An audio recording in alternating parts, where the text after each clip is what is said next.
नमस्कार, मैं श्यामगिरी। आप देख रहे हैं टीवीसीएन न्यूज। टीवीसीएन न्यूज में आप सभी दर्शकों का स्वागत है। बिहार से बड़ी चौंकाने वाली खबर आ रही है कि सम्राट चौधरी सरकार मुश्किलों में फंसती हुई नजर आ रही है। नीतीश कुमार ने अपना बार्गेनिंग पावर बढ़ा दिया। मंत्रियों की लिस्ट और विभागों की सूची नीतीश कुमार ने पेश कर दिया।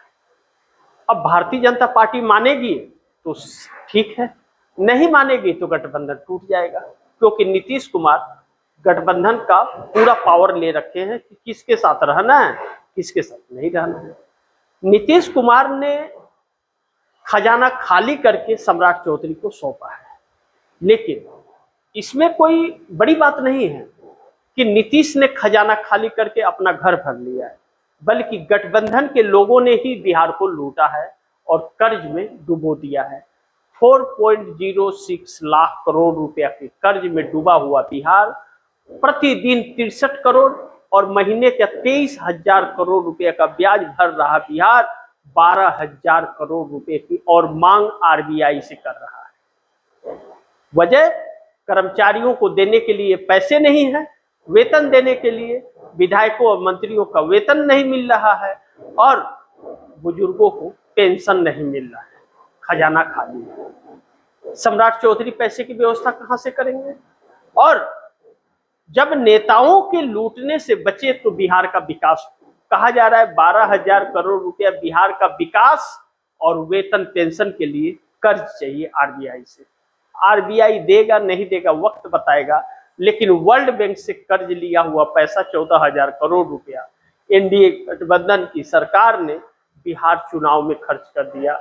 10-10 हजार रुपया प्रति महिलाओं को 1 करोड़ 22 लाख महिलाओं को देकर और चुनाव प्रचार प्रसार। यानी कि एनडीए के सरकार जो है या भाजपा की सरकार कहे, वह पूरे सरकारी पैसे का इस्तेमाल अपने चुनाव प्रचार में कर रही है।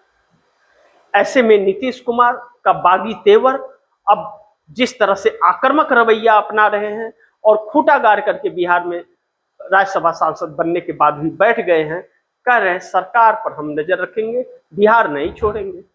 मोदी की उम्मीदों पर पानी फिर रहा है। लेकिन दूसरी तरफ पश्चिम बंगाल के अंदर चुनाव जीतने के लिए भारतीय जनता पार्टी जो हथकंडे अपना रही है और जिस तरह से सेना फोर्स उतारी है, आप दर्शक मान लीजिए इस बात को कि बॉर्डर पे भी उतनी सेना आपको नजर नहीं आएगी जितना पश्चिम बंगाल में उतारी गई है।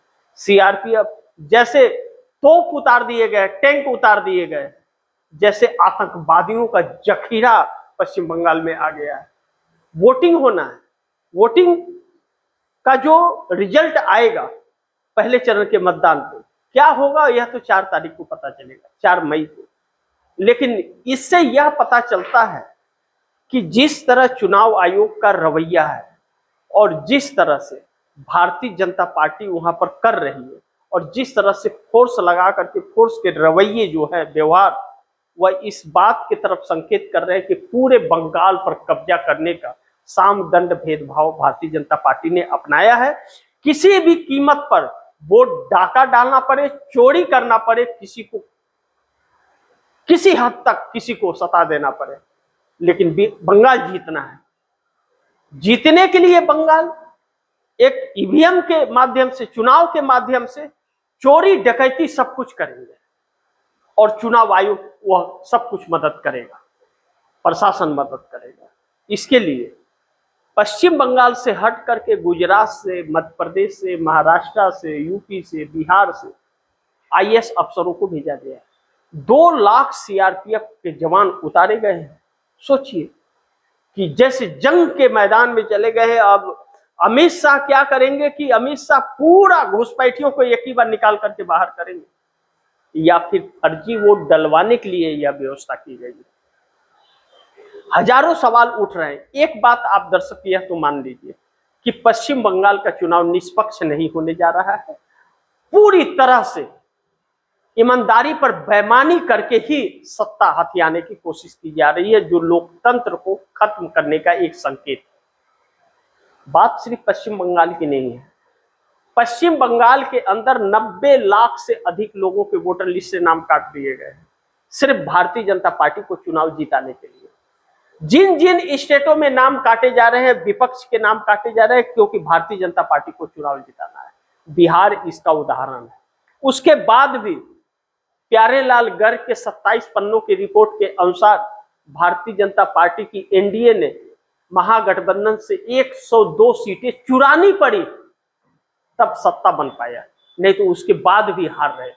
यही कार्य पश्चिम बंगाल में करना है, इसलिए सेना का इतने भारी स्तर पर होना बहुत जरूरी है। 4 मई को जब परिणाम आएगा तो पता चलेगा, लेकिन बिहार तो लटक झटक रहा है। जैसे प्रधानमंत्री कहते हैं लटक झटक फटक अटक, वैसे अटक फटक रहा है, क्योंकि नीतीश कुमार ने तो सीएम की कुर्सी त्याग दी, अब दोबारा सीएम नहीं बनेंगे, रिटायर्ड। लेकिन पार्टी की कमान संभाल लिया, सम्राट चौधरी को बना तो दिया, लेकिन विभागों की जो सूची दे रहे कि यह मंत्री हमारे होंगे, और श्रवण कुमार को विधायक दल का नेता बना दिया। विजय चौधरी और विजेंद्र यादव को डिप्टी सीएम बना दिया है। स्पीकर की कुर्सी चाहिए और गृह मंत्रालय भी चाहिए। भारतीय जनता पार्टी के अंदर लगा ठेंगा। ऐसे में भारतीय जनता पार्टी तिलमिला रही है। दूसरी तरफ विजय सिन्हा बगावती मूड में है, और विजय सिन्हा को न सीएम बना करके और सम्राट चौधरी को बना दिया गया, और कहा जा रहा है कि विजय सिन्हा का अब नौकरी खत्म हो गया, उनको कोई मंत्रालय भी नहीं मिलेगा। ऐसे में बगावत होना तय है, और सम्राट चौधरी बीजेपी की पसंद भी नहीं है। ऐसे में 24 अप्रैल को सम्राट चौधरी को बहुमत साबित करना है। कर पाएंगे या नहीं कर पाएंगे यह देखना बड़ी महत्वपूर्ण होगा। लेकिन नीतीश कुमार की जेडीयू ने एक ऐलान और किया कि 2030 में जेडीयू की सरकार बनेगी, यानी कि एनडीए गठबंधन से रिश्ता तोड़ने वाले हैं, साफ संकेत है, और उसके लिए अलग अलग बहाने करने जा रहे हैं। नीतीश कुमार अब पूरी तरह से आजाद हैं, पार्टी से भी और सरकार से भी कोई नजर भी नहीं, और नीतीश कुमार पूरी तरह से षड्यंत्र रचते रहेंगे, पार्टी पर नजर रखेंगे, इधर उधर के नेताओं से मिलेंगे।